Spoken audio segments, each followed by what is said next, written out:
Hi, I'm Matthew Lester from the Rhodes Business School. For my sins, I am also a chartered accountant. And like many accountants, I'm wondering about my retirement. Early in my days in practice, I didn't put enough away, and now I have an uncertain future. Well, there is hope on the horizon, but it goes with a lot of complexity. You may have noticed that there are fundamental reforms in retirement planning that will take effect from 1 March 2016. These changes are fundamental to how we look at retirement planning today. If you get it right, you might retire earlier. Get it wrong, and you'll be working for a long time. All of this is complex and may require specialist financial advice. What's the fuss all about? Well, let's look at the way we were. Put up a lifespan.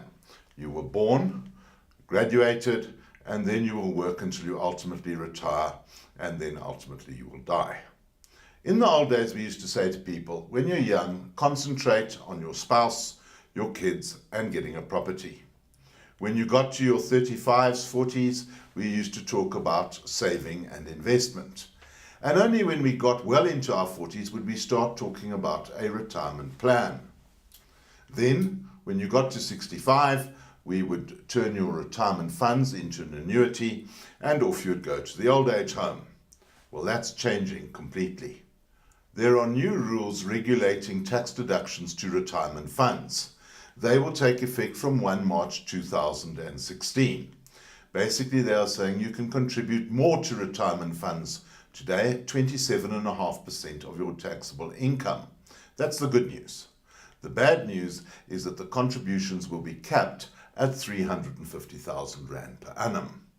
So, when we look at a retirement plan today, what we are saying is, yes, your life will run out as it did before, but to achieve a tax-deductible retirement plan, we are having to spread contributions across a lifetime. And then, when one gets to retirement, one has to say, how do we manage your retirement funds while you are in retirement so that they last until you die? There are other changes which are very important.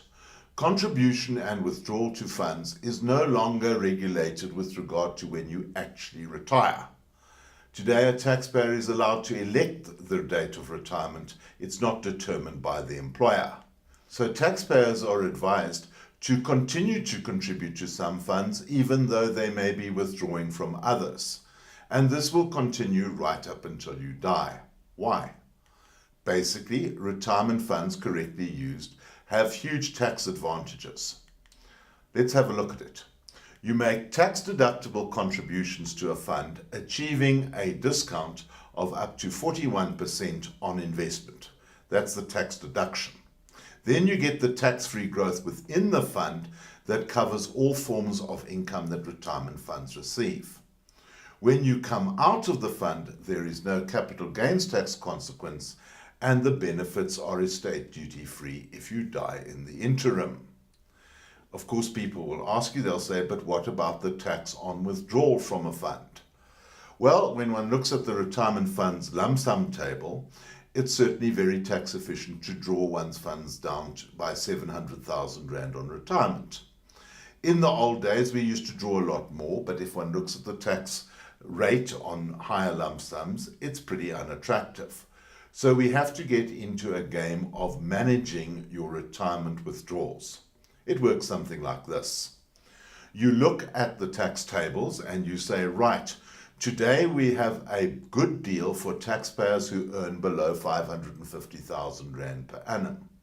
But National Treasury is concentrating on the higher end taxpayer where the tax rates are getting pretty exorbitant.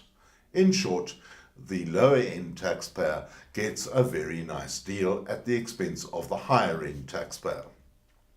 So we look at the components of retirement taxable income and we say the following. We start off living on capital. We draw down on the share portfolios and unit trusts because they have the lowest inherent tax rate, only being subject to capital gains tax at 16%. We also concentrate on drawing down on the insurance funds. The ones that we have to be careful with are the retirement funds because they are potentially taxable. However, Once we're over the age of 65, we get deductions and allowances, which can negate much of the tax that is paid on retirement funds. We get the annual allowances, we get the higher rebates, and we get the very generous medical rebate. We need to put these all together in a tax concoction, which works as follows. You get tax-deductible contributions across a lifetime to retirement funds. They are drawn down on the living annuity principle. We draw down annuity income to pay for medical expenses in retirement. We also fill up the lower end of the tax tables, and we also draw down tax-efficient lump sums. This is quite an art, and in many ways, correctly using this procedure, retirement funds have replaced trusts as the optimum financial planning vehicle. But to get it right takes a lifetime of financial planning involving investment strategy, tax planning, estate planning. Really, this can only be achieved using a professional advisor that knows his oats.